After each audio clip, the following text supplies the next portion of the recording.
This is Walking America 6. Just to give you some idea, that we've been actually running this since the latter part of 2023, and it's all because of Anne DeForest. And what I'd like to say quickly about Anne DeForest and about Walk, Listen, Create is that we support artists, performers, and writers where walking is integral in their practice, and it's open to all of you. Anne approached us and said, "Oh, I've got this idea. Be nice to do something with a couple of American writers in conversation. Would you be able to support us doing that?" And we said, "Yeah, we'd love to do that." And so that's what we've been doing over the last 18 months. So if any of you come up with an idea that you want to see if we can explore something online, then we'd love to hear from you. Let's get on with tonight. What's happening this evening? And what's happening this evening is Walking America. And as I say, our host is Anne DeForest. So Anne is drawn to the resonance of place. Her short stories, essays, and poetry have appeared most recently in Hippocampus, One Art, Quarter After 8, Gyroscope Review, and Royal Beauty, a collection of ekphrastic writing. She's the editor of Ways of Walking, and a big a round of applause for Douglas Gordon, her publisher at New Door Books. It's an anthology of essays inspired by her experience walking the entire perimeter of Philadelphia. That project has prompted ongoing explorations with a growing community of walking artists and writers about the power of slow, creative practice and art as collective witness, most recently at India's Shilim Institute. So I'm going to hand over to Anne to introduce her guests. Hi, everyone. It's good to see you, and welcome to our guests today, Ernesto and Susan. I'll tell you a little bit more about them when it's their time to read, but I was really happy to bring both these writers together because they both happen to have these books that are about walking with dogs, and it's such a rich theme. And it's not one that we've touched upon before, and I think they approach this theme in different ways. When we were talking about this gathering last week with Susan and Andrew, one thing we said was, if you have a dog, had a dog, walk a dog, put it in the chat now. We'll see what we do with it later. But just say, where do you walk your dog? Maybe your dog's name, or if you've had dogs in the past. And maybe we'll hopefully get to talk about that. But I'm just curious about how many people have had dog walking experience in this group. The two books, the difference between the two books is one is fiction and one is nonfiction. So I think that will also make for an interesting conversation. And I was thinking with this theme that many people, that dogs are kind of often our entree for many people, are the entree into walking. Kind of like the gateway drug into becoming a walker. A lot of people who did it, my father being one of them. We had a childhood dog who, and my father became a big walker after that. So that's a curious thing. A dog comes into their life, and the dog needs to be walked, and so a person becomes a walker. Before we started, and before I introduce Ernesto, I have some sad news that I just learned recently. Although it happened a while ago, but if any of you who came to the first Walking America with Neil King and Tom Zellner, I just learned that Neil King, who was the author of American Ramble, this wonderful book about walking from Washington, D.C. to New York, passed away in the fall. And there's a obituary of him in the New York Times. He was an amazing person, and I feel really fortunate to have met him and have had a conversation with him. And for those of you who are here at the first meeting, I just wanted to let you know that, and encourage you to read American Ramble. He was in recovery from cancer when he went on that long walk, and then subsequently it recurred. So sorry to start on a sad note, but we should all honor him. It's also, he's the one who Carol Mara and I met when I hosted him at a bookstore in Pennsylvania. So we owe a lot to him. So now Ernesto Pujol is no stranger to the regulars here at Walk, Listen, Create. He's an influential and beloved walking artist and writes and talks around the world on the global challenge of art as social practice. He is the author of Walking Art Practice that came out from Triarchy Press, and is also writing fiction more recently. This is his second novel and concerns, I won't tell the whole back literature, but I love the beginning of it. A human pup lost in the city of brotherly love, longing to belong. And Ernesto is going to read us some excerpts from the book. Thank you. Thank you so much, Anne. And thank you, Andrew, for having me here. Indeed, this is my second novel, even though people mostly know me as a nonfiction writer of cultural critique and art training critique, art education critique within the context of socially engaged practice. Uh, and I have a book, as Anne said, a nonfiction book, which is a series of meditations on socially engaged paths. A book written so that you can read it as you walk in short segments, sometimes just a paragraph or a chapter. But about 7 years ago, I began to work on the second novel, first in New York, and later when I moved to Philadelphia and fell in love with Philadelphia, uh, I reset it in Philadelphia. And so the novel, which is called The Dog Walker of Philadelphia, which I have here, is really a song, a homage to Philadelphia and a song to a particular neighborhood, which is Fishtown. Um, a very wonderful working class neighborhood that nowadays also, even though it has been torn apart by gentrification, but it's filled with also with artists, young and old. And the novel, just to put my reading into context, is um, divided into 3 seasons: spring, summer, and fall. And there are 51 short chapters, and then in between these chapters, the dog walker, who is always referred to by last name, Palmer. Palmer begins to write a dog walking rule book because Palmer, as a dog walker, is encountering all these challenges walking the streets of Philadelphia with many dogs, among many other walkers, and begins to write a kind of how to walk a dog and how to walk. So you have these 51 chapters, but you also have the chapters of a dog walking rule book in between them. Um, and then, spoiler alert, so I'm going to reveal something that it would take you 450 pages to find out. It is a 452-page novel. So during most of those 450 pages, nothing happens. Palmer, as a dog walker should be, is simply focused and obsessed with the street, the sidewalk, the dog that Palmer is walking, and the dog's owner, and whether that dog is experiencing, let's say, well-being or not, and other dog walkers. And then the landscape of this particular neighborhood, Fishtown in Philadelphia, very much as an ode also to Virginia Woolf and to the lighthouse, where nothing happens till the very end. Suddenly the painter has a moment of enlightenment. I wrote it very much as an unspectacular piece that is not meant to be a page turner or entertain you or thrill you, but it is that mundane thing of walking a dog through a city, a neighborhood, over and over again. And the only thing that peppers that is the autobiography of the walker, who, as it often happens, when you clear your mind, thoughts, perhaps memories long repressed, come in because the mind has quieted down.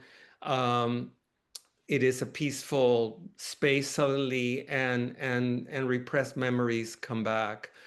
So this is a spoiler alert that it is very much written from the point of view of the fact that Philadelphia is of the 10 largest cities in America, the smallest of the 10 and the poorest of the 10.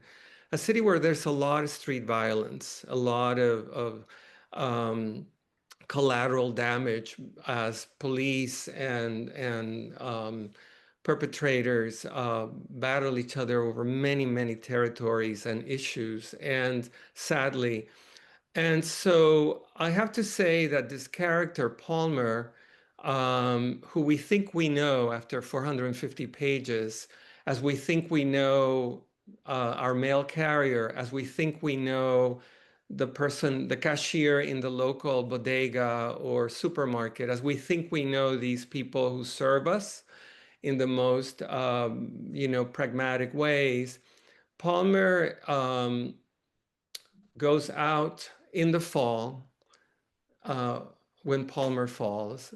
Palmer goes out to prepare for this weekend where Palmer has sent the 2 dogs that have been living with Palmer, rescued in a way, to a friend's farm, and is going to join them for a very rare vacation.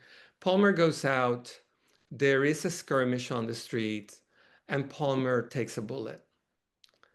And as Palmer falls and a group of people gather from that very community that has seen Palmer walking for a year, 450 pages, the ambulance comes and the ambulance attendant attends Palmer and says very loudly to this group of people who think they know the person on the ground. The man says, "Does anybody know this young woman? Does anybody know this young woman?" And in 450 pages, there has never been a he or she pronoun. And in 450 pages, most people have assumed Palmer was a boy. But Palmer was not a boy. To the reader, you can make your choices. Palmer was trans. Old Palmer was a girl impersonating a boy. Old Palmer was somebody that just wanted to be very anonymous. And at this time when trans people are under attack and it's not safe to walk as a trans person in America, it's very pointed. It's a very pointed moment to have this revelation. And it's interesting, all the reactions I've gotten from homophobic to, entitled around the construction of the character. So it is about walking and it is about dogs, but it's also about becoming through animals' eyes, becoming in place, becoming in America. And this is simply, I will limit myself to, at this point, reading chapter 1, page 1. It's fairly short, and it's called Philly. Chapter 1 is called Philly.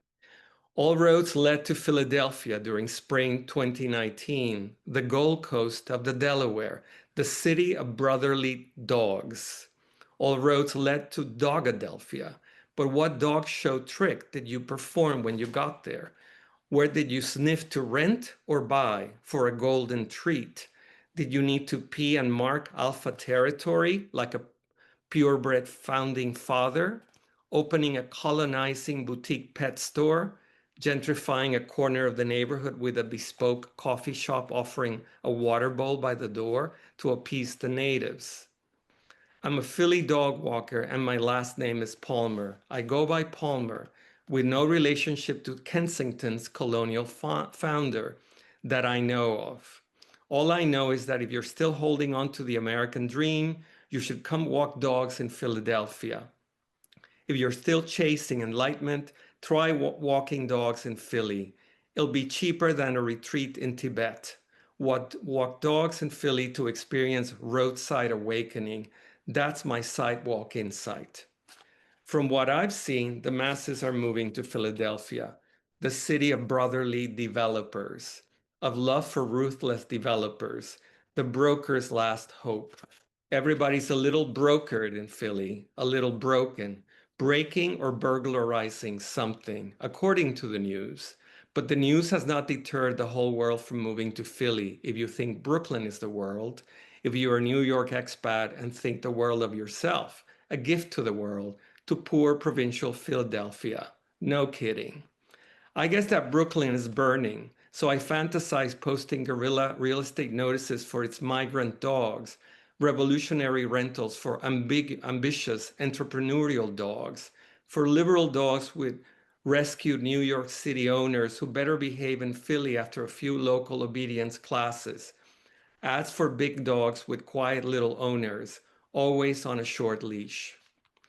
I walk dogs in Fishtown, the city's trendiest neighborhood, filled with expats, the cooler than thou in So-So-Ho, south of Houston. Still a little so-so, but definitely rising in attitude and prices.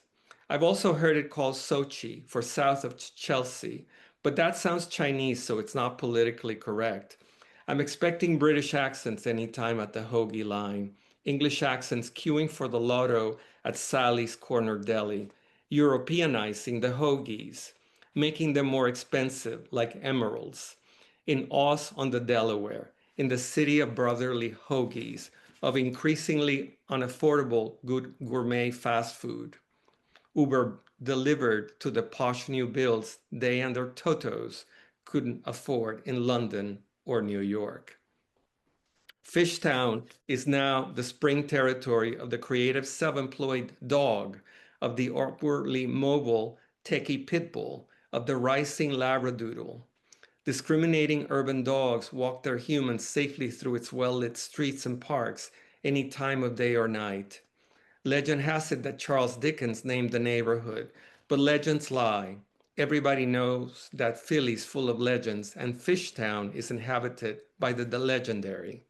The old Kensington shatters, tight-knit folks who never left, old Fishtown lifers, still socially underwater no matter how dry their streets, except when it rains, when Palmer Park and the burial grounds spring puddles along their paths, flooding the living and the long dead, still socially submerged after hundreds of years. I'm an urban deep-sea diver. I walk dogs underwater through Fishtown, where wooden signs with painted fish display house numbers, where dozens to hundreds of numbered wooden fish swim stiffly over my head, spawning shad, downrunners. That's Fishy Town for you, still very artisanal, full of watery murals marking its landscape, with a carpentry shop of a ship on its white working-class shoulder. I swim through currents, but don't mind. I've learned to relate to all white sharks and lady barracudas. Or are they threatened tuna? Because Fishtown has been gentrified furiously, canned and packaged. And truth be told, it's the incoming gentry I find the most problematic, a hermetic club that pretends to slum it in Millennial Town. I call them the miles, a self-absorbed new top layer of miles and miles of disconnected dwellers, forever feeding, because they're always online, like goldfish in a bowl, here but not here, hungry for everywhere but here, seemingly on their way to some golden pond. Always virtual reality swimming to a future goldfish town of their money making. But maybe some will have babies and stay, netted, birding common Fishtown penny guppies, proletarian Philly sardines. Thank you, Ernesto. I was Doug, when we get to the chat, Doug Gordon just reminded me that his dog, and I know was found coming out of an L stop just south of Fishtown. And he says, what was she escaping? So maybe that's the next stuff. Right. The next book, the sequel, the book, the dog that escaped from the L or rode the L. But as a Philadelphian, that's I respond to that portrait as well. But there's some I'm really, I like the idea of roadside awakenings. So speaking of roadside awakenings, we're going to move to Susan Schultz. Susan has written a series of, well, two. This is her second book, just got published, that's about Lilith, not the second of the book she's written, but the second one about Lilith Walks. And this one is called More Lilith Walks. And they're a series of, there's short, very short vignettes that are somewhere a cross between, I think, feel like prose poems and almost like photographs. They're really wonderful about real life encounters that she has with Lilith on Oahu and the Big Island in Hawaii where she lives. I'll read you her bio. She retired from the University of Hawaii, and now she walks Lilith and takes photographs on Oahu and the Big Island. She is the author of many books of poetic prose, including Dementia Blog, and she's welcome to her Disease Dementia Blog Volume 2, as well as several volumes of memory cards. Her most recent books are I Want to Write an Honest Sentence, Meditations, December 2019 to December 2020, Lilith Walks, and I and Eucalyptus. For over 22 years, she edited and published Tin Fish Press. She is a lifelong fan of the St. Louis Cardinals, which I won't hold against her. Being a baseball fan too. Welcome, Well, Susan. thank you, Anne, Ernesto, Andrew. And I see some of my friends, but they're behind black paint, except for Deborah Meadows. Thanks for coming from LA, and best wishes to everyone in LA. Okay, this is the first book. The painting is by my mother-in-law, Ann Waters. And I'll just read the story, the vignette that sort of got me into all of this, which was in September 2017. Divorce Emissary. I took Lilith on her late afternoon constitutional. She had just pooped for the 4th time today, and I had scooped it up into one of those green bags that management provides so we don't leave pet poop around, when a woman in an old blue van pulled into guest parking and asked if I live here. Yes. Down at the end, she asked. No, in the middle. She said she'd give me $10 to take an envelope to somebody at the end of the parking lot.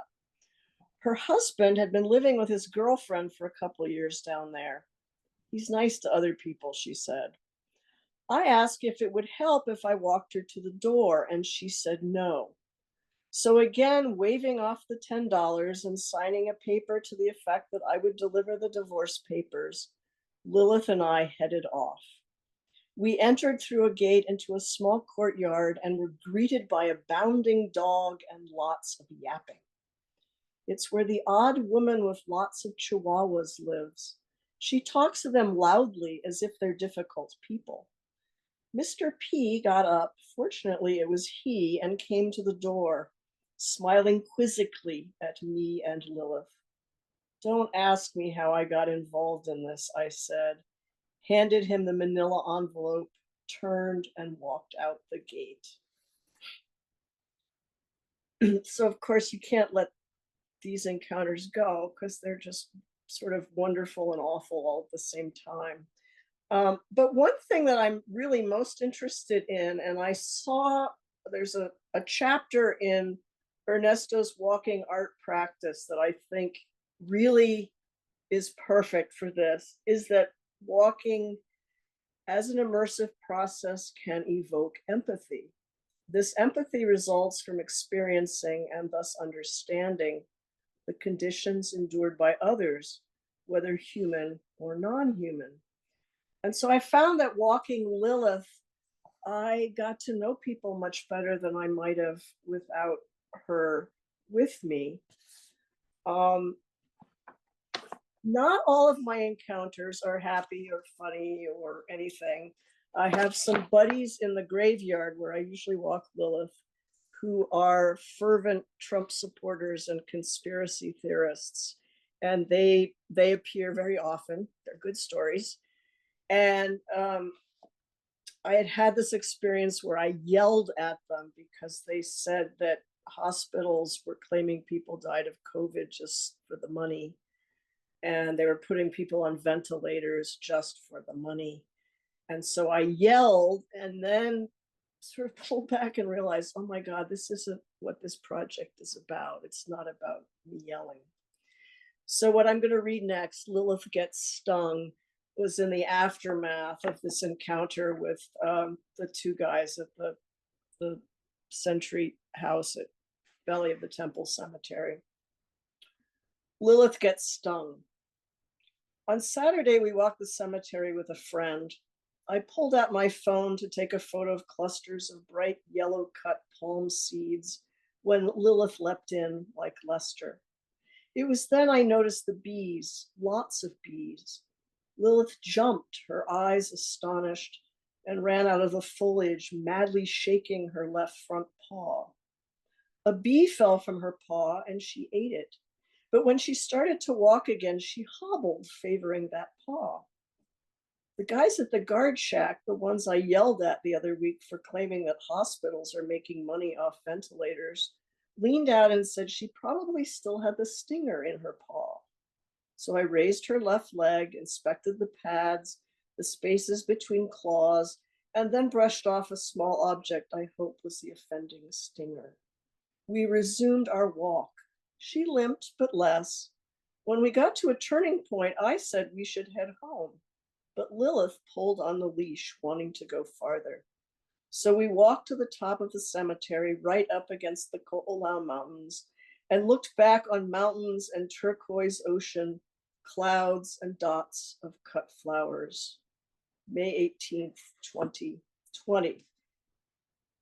So the first book has a lot to do with COVID and Trump won, as we now refer to it. More Lilith Walks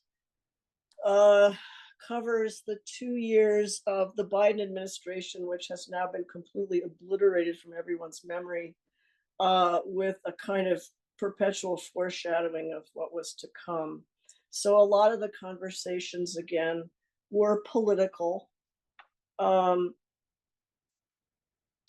of them had to do with disasters everywhere, including Hawaii, because Lahaina burned during this one.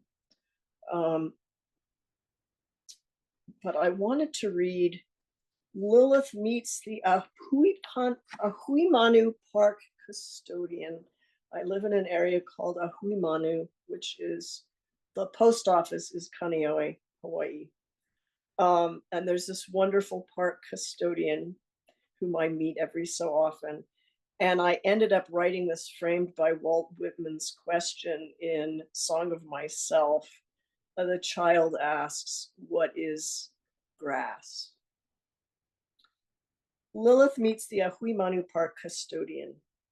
A child asked, Auntie, what is one tira?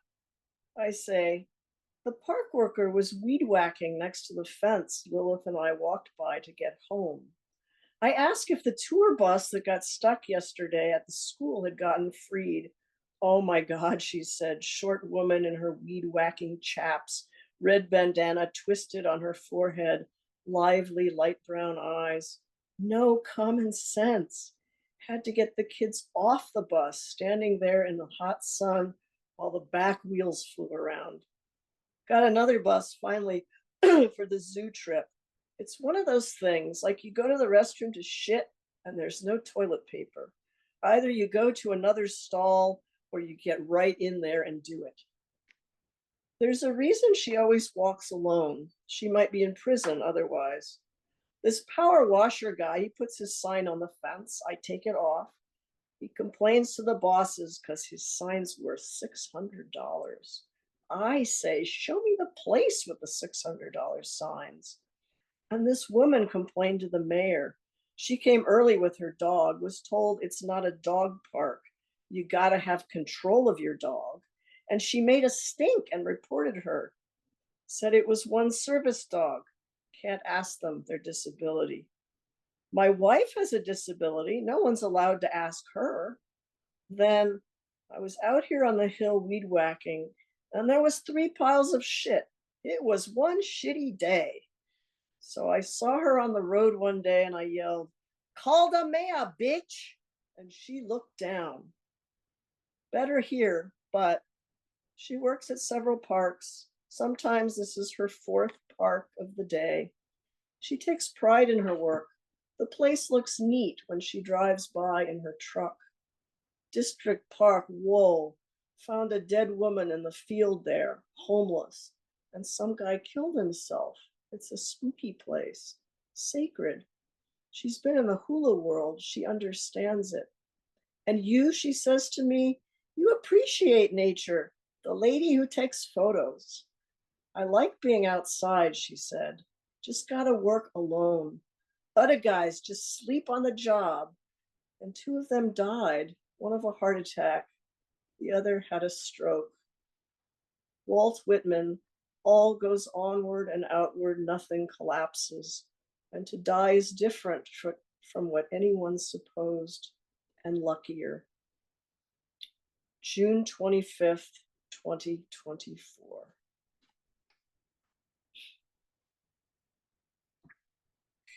And the last one I'll read references the fact that the pickleballers who play in Ka'ava, north of us, who include my husband, had a member who actually was the second guy who tried to assassinate Trump.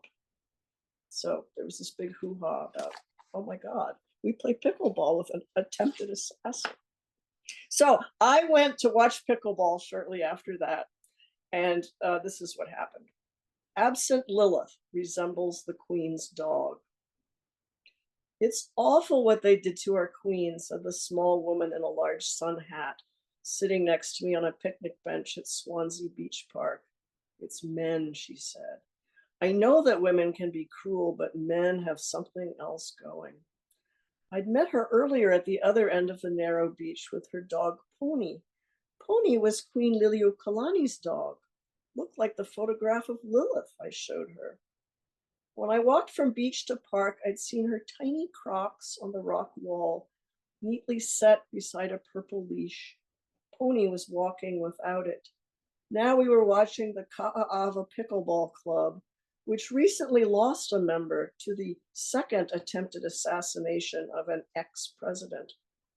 The FBI was swarming all over the place for a while, she said. I detected some memory lapses in her speech. Though she introduced herself to me twice by name, I can't remember, except that it began with an E. October 11th, 2024. So, and this is a photograph that I took of me and Lilith. Mhm. So anyway, thanks for listening. Thank you. Thank you both so much. As you can see there, the differences and similarities in the two books. I wanted to just start just talking first about dog walking, and talk about how does walking with a dog change the way one walks? I'm curious from your own experience or what you've observed, and maybe what you also have observed in your books.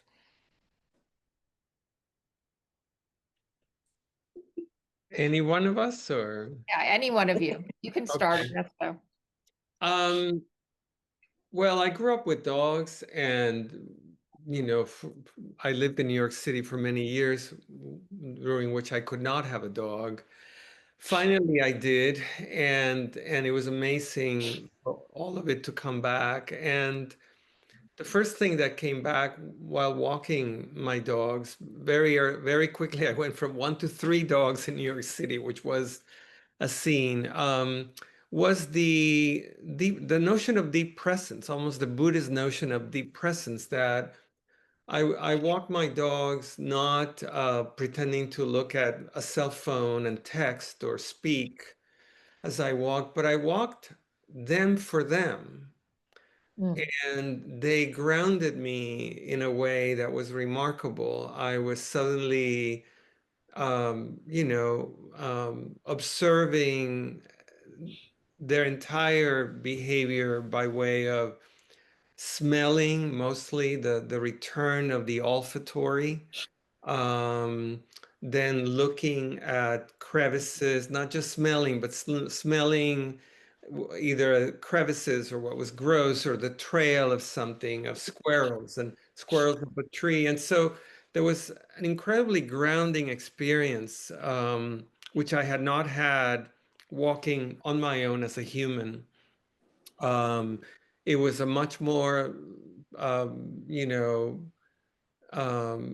non-human animal experience of what it is to be in nature, whether or what it is to be in an environment, either human-made or so-called natural. So that was definitely the first thing that stood out for me, the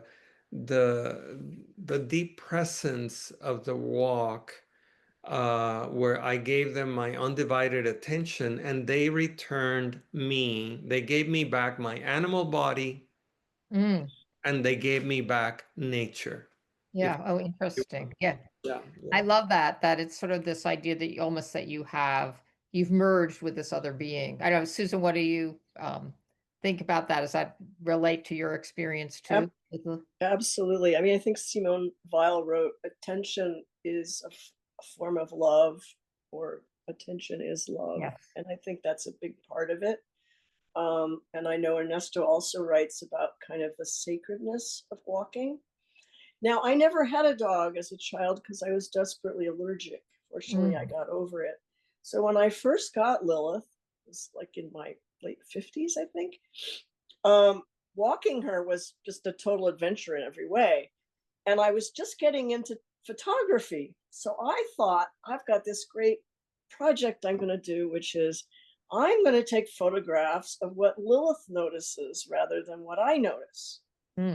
So I took her on a walk and I took pictures of what she noticed. And I very quickly realized, no, they were random places in the grass, you know, they were curbs, they were all the things that dogs are interested in, but are not visually stunning at all.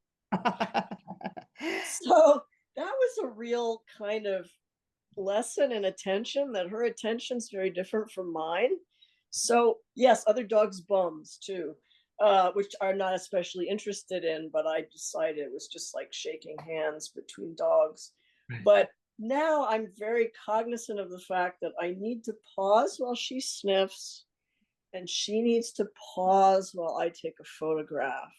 And that these are two very different things that we're attending to, but in some sense, it's the same process of being in the present and appreciating something that's outside of you rather than your own cogitations. So that's certainly one thing that Lilith has given me, along with the fact that she's just a great icebreaker talking to people. Yeah, that's something I get out of your book. Well, first of all, when you were talking, I was saying what Ernesto just said, what's this way that we become hybrid creatures? I mean, then when you describe the photograph, you know, doing these two different things, you do the human thing and she does her dog thing, but it's in tandem. So I loved that image that you created there. But the other thing about meeting people, what was interesting to me as a contrast in your two works is that Lilith really does make you sociable and makes you like figure out the dog is unjudgmental and you have to be, she makes you more unjudgmental in a way, even though you get your judgments in. In Ernesto's novel, the dog walker is fairly judgmental and really prefers dogs to humans. So I'm curious about, you know, how do dogs help us relate better to other humans? Or they, or do they reinforce, if you're already feeling isolated from other humans, sort of reinforce that isolation? Well, if I may say that, you know, my novel is about a dog walker, and many people choose to be dog walkers, gardeners, forest rangers, because they want solitude. They relate better to nature than to other human beings. There's no question. Even a dog walker may love dogs and hate people, if you will, you know, I mean, as a matter of speaking. so it's different from a dog custodian, if you will, rather than owner, walking his, her, their dog. That's a very different experience that walking other people's dogs as a living, obviously. But one more thing I'd like to say about what the dogs give us back is the invisibility of nature. I mean, to me, a dog reads nature in a way that obviously I don't. And we gave up our olfactory sense to a great degree to dogs that early on in the evolution of humanity began to accompany us in the hunt, and they would smell for us, and we didn't need to smell so much anymore. They were smelling for us. They were listening and seeing for us. We kind of gave up part of our hearing and our sight, the sight hound, to dogs. Dogs made us human in so many ways. Dogs made us modern humans because they took over our animal senses, that part of the senses that almost seems superhuman. And so dogs in a way connect me to what some people call in literature magical realism.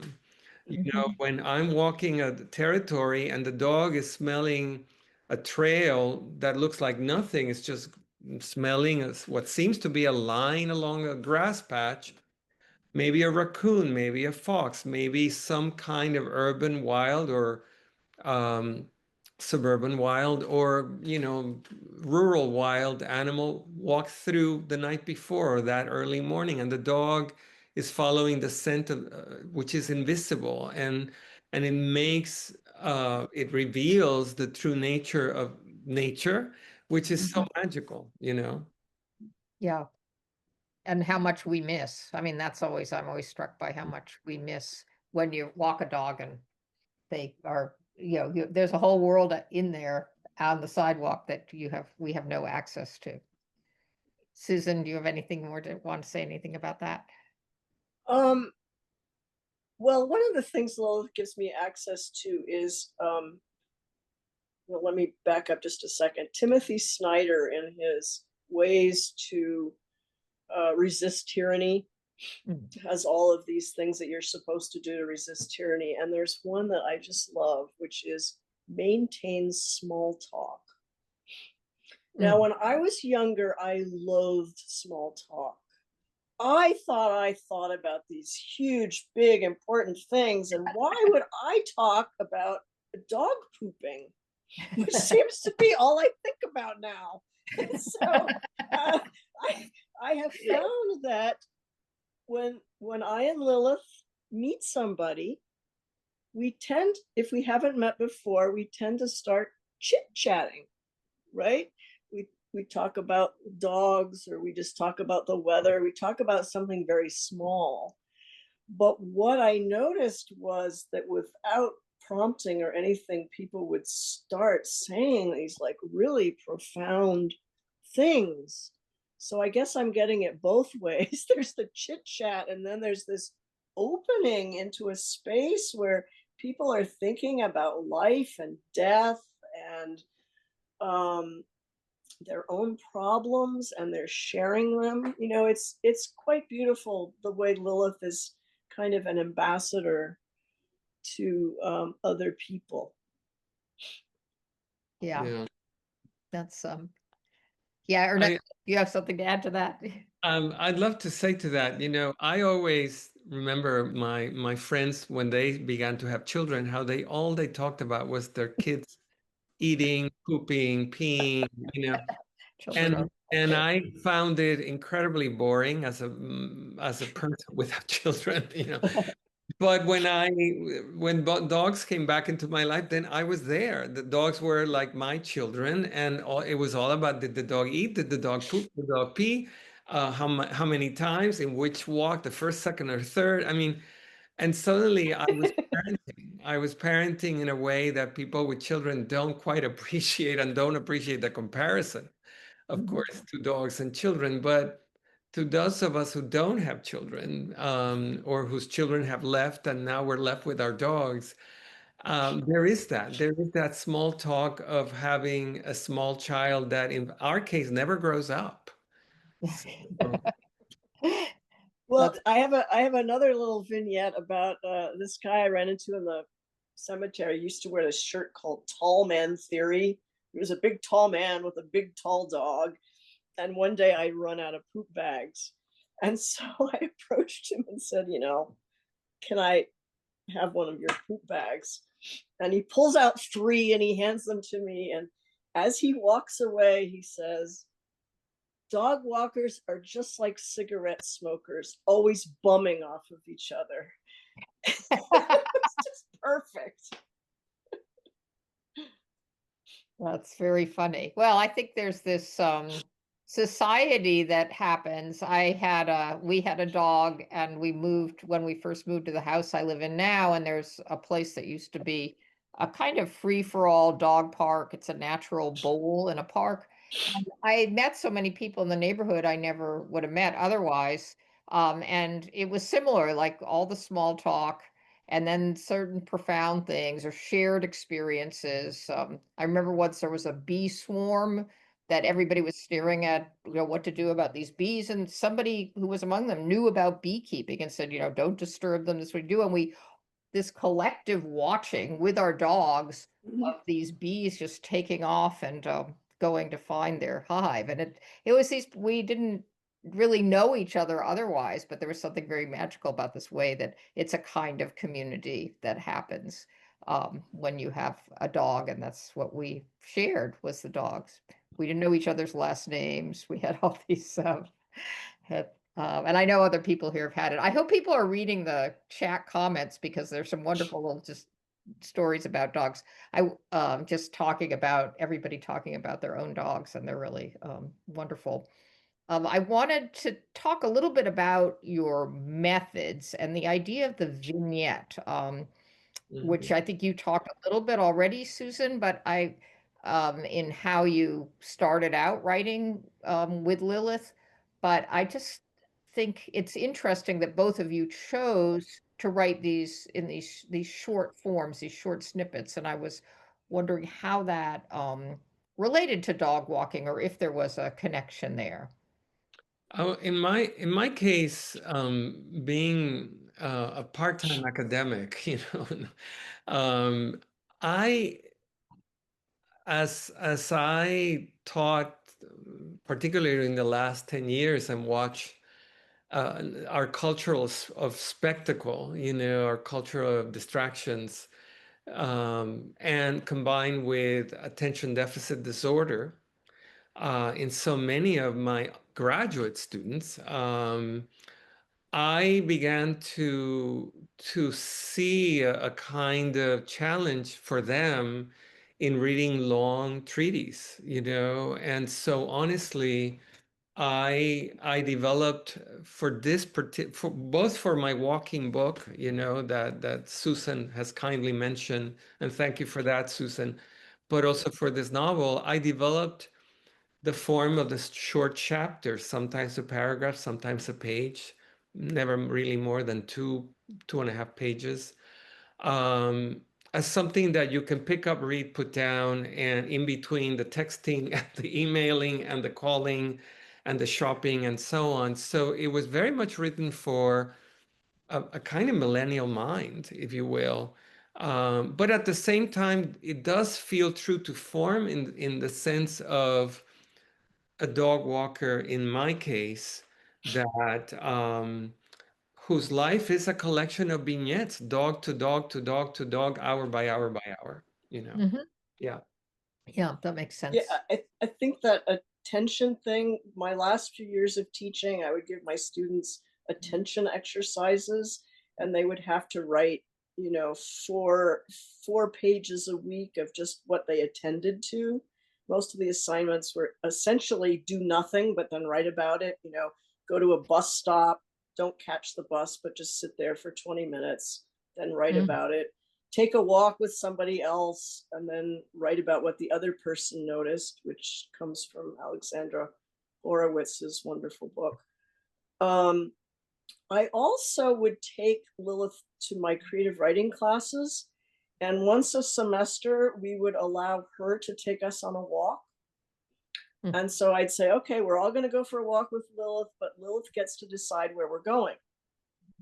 And so these walks were just insane. I mean, she didn't follow sidewalks, she didn't follow anything. She'd find some like basement of a building with an opening, and she'd be really interested in it. And we would be sort of walking all over property that was not marked anyway. And I had one student who was especially into it one semester who ended up on his hands and knees looking down a water sewer because that's what Lilith was doing. And so then they would come back to class and they would write about the walk. And the very last piece in More Lilith Walks, no, actually in Lilith Walks, was by a student who went on these walks and wrote a poem of Lilith's journey, which starts off, zig sidewalk, zag grass, zig sidewalk, zag grass, stop, check, good, go, zig sidewalk, zag grass, stop, pee.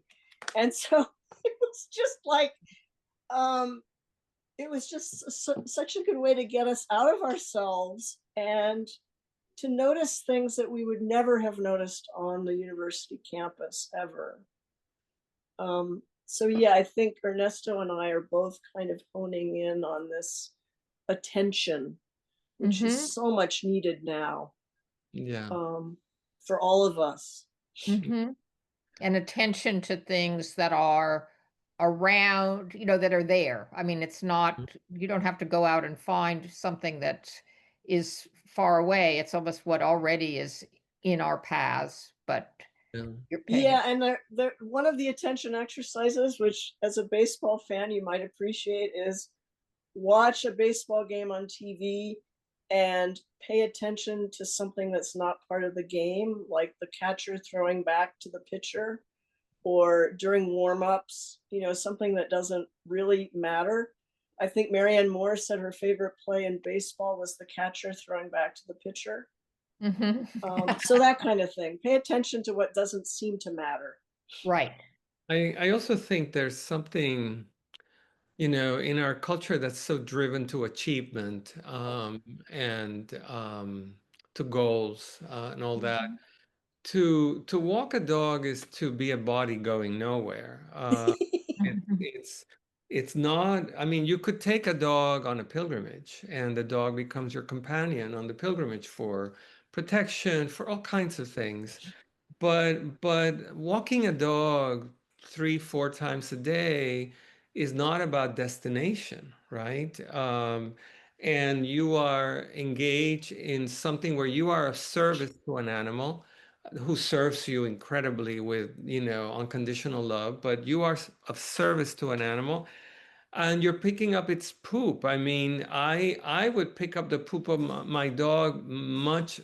I would prefer to do that to pick up the poop of the art world. I mean, you know, it's which is automatically metaphorical. You know, it's we have to deal with so many egos, so many personalities, extravagant, lacking in perspective, and then here I am, and I'm as grounded as picking up excrement from grass, you know, and I tolerate it. You know, we humans are not very good at tolerating the smell of excrement. We barely tolerate our own. We certainly don't tolerate others. And here we are completely embracing the poop of our dogs. So there's something wonderfully not just grounding, but humbling and the back to nature and the walking where dogs make, because we fall into patterns. Dogs have patterns. They mark territory, and marking territory and remarking the same territory, sometimes expanding the territory, is a pattern. And so we start also walking the pattern, and we may notice things that we never did had we not walked that same territory over and over and over again. The repetition. Yeah, that's true. And Yeah. the challenge becomes to notice new things, even though you've taken the same walk, 100 times. So, but I think that walking a route 100 times opens up the route, Yes. to our perception. So even as also we could become blinded to the familiar, which is always dangerous. Yeah. Yeah, so the dog helps with that. That's I want to open this up to other people too, and I hope everybody reads the chats. There's some questions in the chats already, I think. But I did want to talk before we move on to everybody else. I want to talk about the political because I feel like both these books are also highly political and in a very interesting and subtle way. There's I mean, just Susan, as she said, the setting of the second one starts, well, I should say it ends on November 4th. So it ends on the eve of the election. But there's a lot of talk throughout in the people she encounters about politics and really you get at a lot about class in Hawaii and colonialism. I mean, there's a lot that you get at in these vignettes. I mean, that's one of the things I was very struck by is how rich they are. And Ernesto, you spoke about, I mean, the issue of walking as trans in a city, and there's a lot about gentrification and also there are a lot of characters in the book, the absentee dog owner for one, but who don't pay attention or who get dogs but then don't take advantage. But that feels very political too in the statement. So I just want to talk a little bit about how you write a book that's about dog walking, but it ends up being also a political book. No, it's completely true. I mean, it was hard to. I mean, I'm a queer author. I mean, I embrace that, and it was funny because one of the comments I got as I sent out the book initially, I ultimately self-published it, was that it was not gay enough, and it's because yes, you have to read 450 pages before you that this individual is that you thought maybe was male is biologically female, but that's how it is in real life, or that's how it used to be also. People are manipulating, playing with, molding their identity, hiding their identity. So you are an onlooker. You're like one neighbor in that neighborhood looking at this person who you thought you knew, but you don't. But yeah, you're totally right. And in my novel, Palmer has a nightmare of zombies, and actually, Trump is the zombie king. Trump appears as the zombie king, making a cameo appearance, though I never call him Trump and so on, but it's a redheaded business attired zombie king on a gold throne in the middle of the street in Fishtown. And yes, it is to me a pre-COVID book in the context of neoliberalism, and a neoliberal capitalism unrestrained, and what the violence does to neighborhoods, cities, impoverished communities, for sure. Yeah, thank you. Susan? Well, I think it's also interesting that homeless people will often have a dog. And I think that's also partly just a bridge to people, right? Because people tend to walk by and rather deliberately not notice.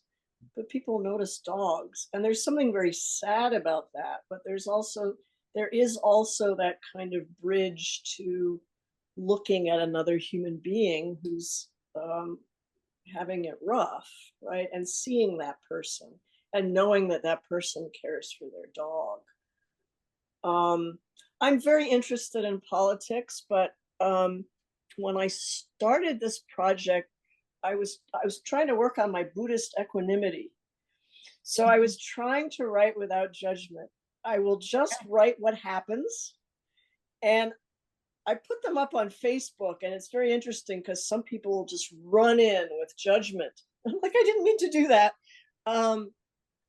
it's gotten much harder to have that equanimity, I find, especially since this last election.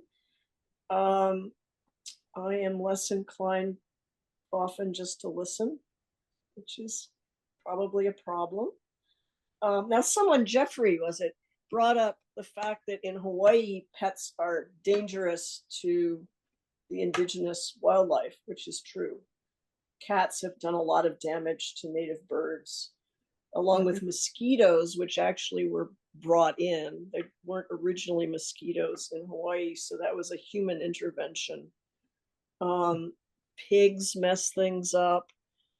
But my usual response is, well, if you really want to exterminate some creature that is damaging the environment, you better start with yourself, because we have done so much damage to this beautiful place. It's just shocking. But yeah, there is that pet politics. Yeah, the problem is with dogs and cats that are abandoned or escape and nobody seeks them out, and the feral dogs and cats have had a huge impact on wildlife, or non-feral pets that are allowed to roam unleashed. So we who walk dogs responsibly are not the problem. It's those people who, allow their so-called pets to, go into a wild area unleashed, or those who abandon their pets. That's a problem. It's a problem particularly in islands. In the Caribbean, for example, in the island of Puerto Rico, there are over 250,000 feral dogs, cats, and other animals as a result of the Category 5 hurricane that hit the island in 2017, and the impoverishment of the island due to government bankruptcy and so on. So it is a problem correlated to actually politics and economics, and not just one-on-one human stewardship. Wow. So it's sort of that. I mean, earlier, Ernesto, you were talking about sort of dogs, this kind of coevolution of dogs and humans. And I thought that was very interesting. And I think that idea that, people, I find this more with cats, because cats eat, we have more cats on the street here than dogs. And they do eat, they do kill birds.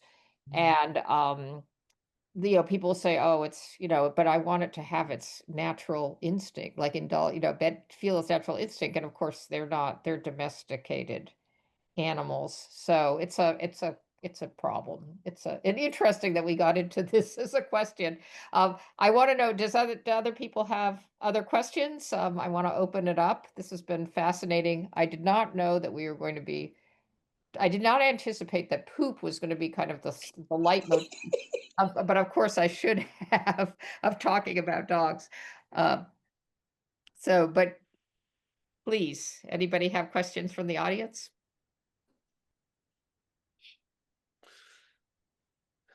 I guess I just wanted to comment that the politics that you mentioned, Susan, how your dog can be a bridge to talking to people you wouldn't normally talk to, and especially people who have different politics. I just thought that was very poignant and potentially, a way of community building.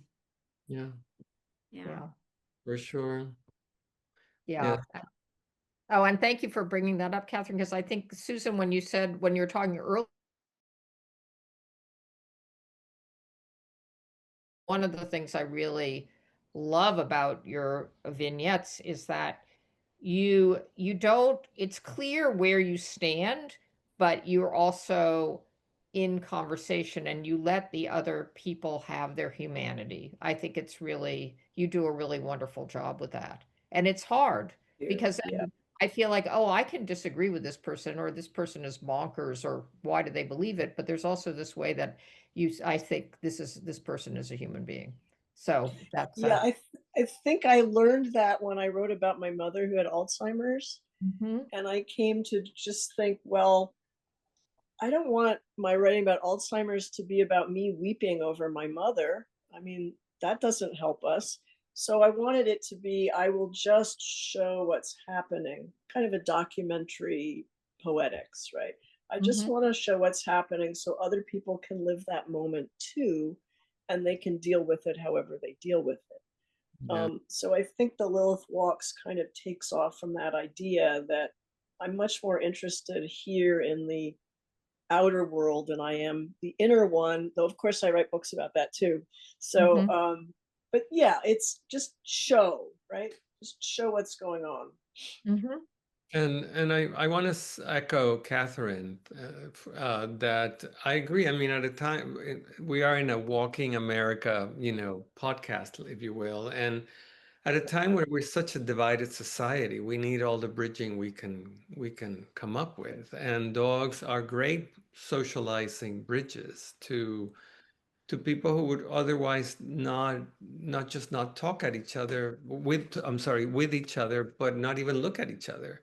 So, I mean, there is that great old joke about, that dates back to 101 Dalmatians and people dating, a dog being a great date catcher, in a city like New York or what have you, Boston.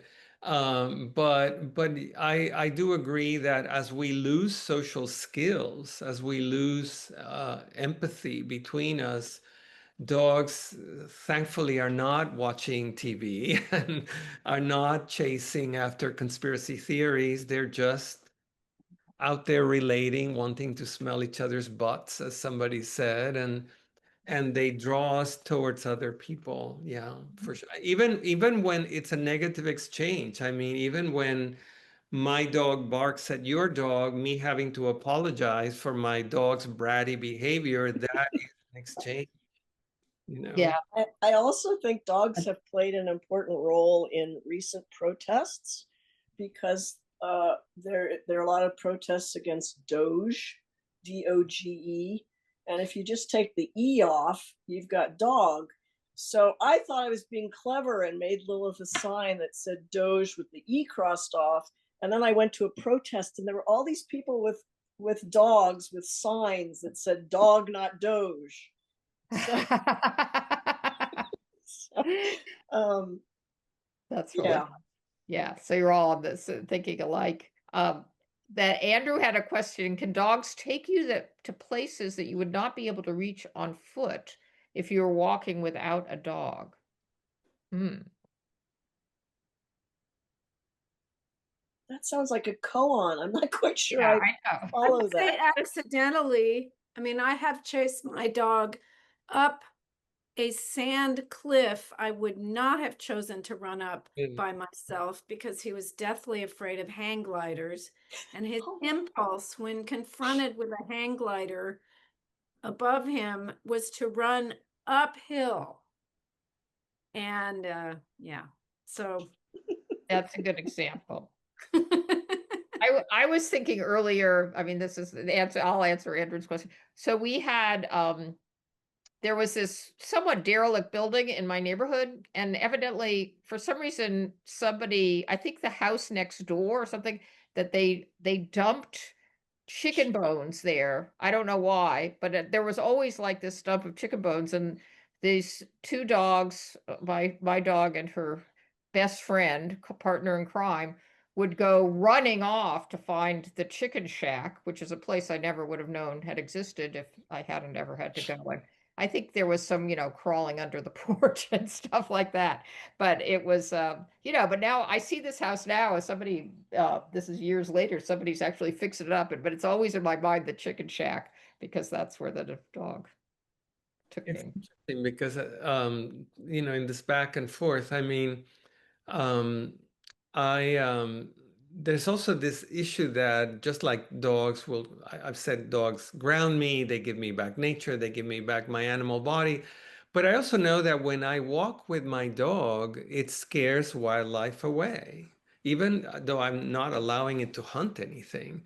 But it's definitely scaring wildlife away in a way that if I walk without my dog, I may come upon a deer. I may come upon, something that doesn't sense the predator coming. And so it can work both ways. It can give me back nature. It can make me even more human by scaring away wildness, you know. And so I realize it's complex. It really is fairly complex. Dog walking, particularly within a forest trail, for example. Yeah. Mhm. Yeah. Someone asked if you'd walked an animal, not a dog. And I haven't, but there was a man I used to see quite often who walked his tortoise named Kubi. And of course, you can't have a leash on a tortoise. So he would take lettuce or flowers and he would lead the tortoise by putting this food in front of its nose. So, yeah, it can be done. It's an interesting way to walk. We used to have, there was someone in my neighborhood who used to walk a ferret. And there also are some cat walkers walking cats on leashes. I guess as a way of protecting them. I mean, keep protecting the birds, but I love that the tortoise following its own trail, following its trail of food. Yes, Tiari just mentioned it was a slow walk they were taking. Yes, yes. Well, it's a similar thing. You could write a book about tortoise walking. In terms of writing, do you deciding to write about dogs and dog walking change your writing, make you think differently about how you wrote? That's a great question. In my case, because I mean, unlike Susan, I am not concentrating on any particular dog. I mean, Palmer does live with two dogs that were left behind that initially Palmer takes over house sitting them, but then the person sort of never returns, and Palmer ends up with these two dogs, two Australian cattle dogs. Um, and I had two Australian cattle dogs rescues from down south, Texas, and I think North Carolina, as I was beginning to write this. So I was living with these dogs, and I fictionalized them, and they're probably the most of the profile of the dogs in the book, where there are many, many dogs. So I would say there is an effort at it does something to the writing, but mostly it's about dedicating writing to dog advocacy, if you will, so that I end up writing about the well-being of dogs much more than because there's so many and so many conditions than if I were just writing about my dog and my relationship with that one particular entity. Yeah. Yeah, then they become characters. They're multiple characters that you create because every dog has a character. It's changed my idea of writing because for a long time I was kind of embarrassed about the Lilith Walks, even after they got published, because I come out of this tradition of experimental poetry where sometimes the more obscure the better. And I also write a lot of their meditations, so they're a lot of sort of quasi-philosophical churning of my mind on things. And Lilith is so different that I was like, oh, I just sit down and write these after I take a walk, blah. But of course, then I realized it's okay if people like these, and it's there is something about them that is valuable. So it's brought me closer to just writing what I see rather than what I'm thinking. Yeah, that's great. So out of your mind, I mean, you're more in the, well, what Ernesto said at the beginning about that sort of dog walking brings you back into your body. I mean, there's this way that you act, so which I think walking does anyway, but there's something about maybe walking with a dog that enhances that. I love how you said out of your mind. Takes you out of your mind. Yes, that's true. That was great. I would also add that, writing about dogs and walking dogs made me write a lot about love.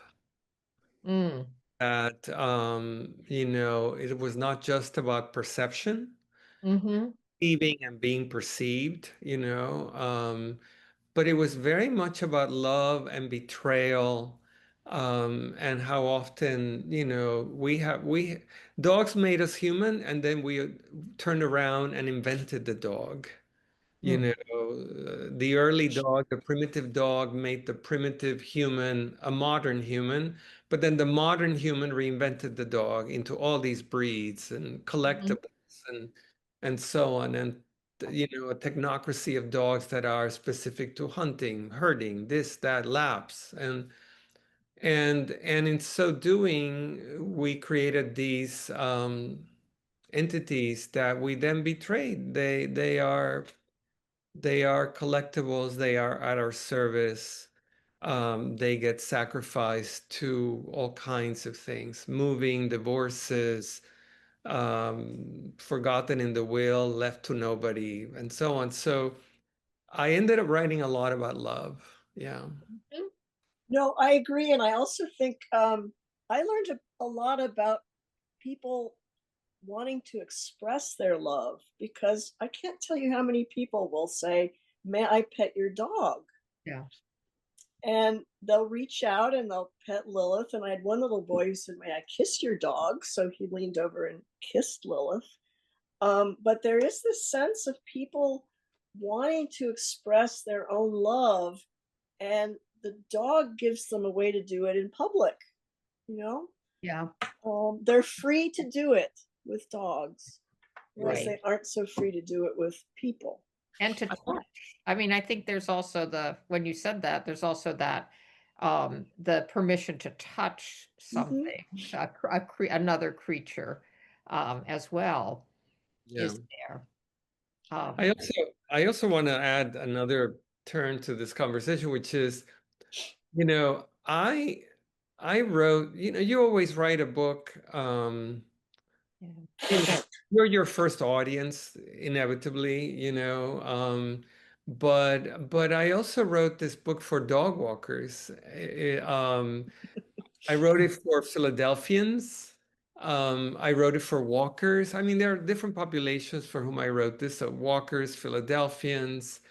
But I wrote it specifically also for dog walkers, because a lot of people think of them as people like waiters who are really like studying something on the side, and this is their day job, or but I've met lifelong dog walkers. I have met people who have chosen dog walking as a lifelong profession. And they're some of the most remarkable people I have ever met. And they know cities unlike anyone else I know, and they have been into so many homes. They see things that you and I don't see because they get keys to hundreds of homes that they walk in and out of like ghosts, and see how people live. And it was a fascinating population for me, the professional dog walking population of New York, Philadelphia, anywhere. Yeah, that's a whole other topic of who these professions where people get to go inside other people's homes and what happens there and live a different life. And we have a whole other open up a whole other line of conversation there. But we right now have to wrap up, and I want to know if anyone else has anything more to say. Early on, Andrew said something about what's your favorite book about dog walking, and I think some people, or about dogs, it could be just about dogs, and some people um put names in there. But does anyone else have a question to close as we get ready to say goodbye? I added one into the chat for Susan. To what Oh. extent is Yeah, which was to love what letter to to what Hawaii. extent is this a love Right. letter to Hawaii? Yeah, it is, and it's also a way I have found to write about Hawaii, because as someone who's moved from somewhere else to Hawaii, who happens to be a white person, there are all sorts of pressures on you not to write about Hawaii, or to feel that you're going to be criticized if you write about Hawaii. And you don't really want to write just this is my experience as a white person in Hawaii, because no one gives a damn about that. So it took me a very long time to start writing about Hawaii. And I think this has been a way for me to do it, and really to show how fascinating and beautiful a place it is, and also how much suffering there is here, which, you know, the Tourist Bureau won't tell you. But thanks for that question, because I do think it is a love letter to Hawaii, both of those books. Yeah, that's wonderful. I think, oh, Ernesto, do you have something you want to say? No, I feel the same way. I think my book is a love letter to Philadelphia, to Fishtown, and to the trans community, and to the dogs that we have created and mishandled. I think that with Susan, what you said about being perceived as a white woman living in Hawaii, I'm perceived as this older bearded man, male, and people make assumptions about that. They really don't know. They really don't know me being a young man who wanted to be a young woman. But, you know, they don't know our stories and why are we where we are and what were the choices we have made. Yeah.